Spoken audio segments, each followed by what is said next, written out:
Hey, Fredo, Hey, what are we doing?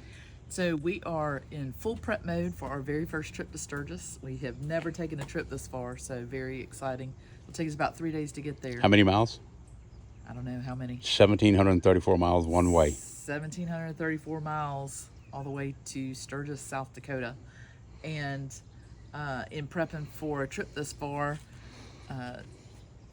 David said he felt a little strange about the tires, so he really wanted to get some kind of sensor for the tires, and needed to get metal tire stems. And instead of just doing that, he said, let's just get new tires. So we are very glad we did. Why? Because look what we found in one of the tires.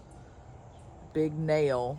And you can't patch it on this corner. Can't be patched. And then when you look on the inside of it, we almost fainted. Where's that bad Larry? I don't know if y'all can see it. There it is right there. All the way through. So we are already counting our lucky stars that he had the idea to change those tires, because that could have been bad. Could have been super no fun. Look at that. Can you imagine getting out in the middle of nowhere and this coming out? How much fun would that be? No fun. No fun. So good job, David.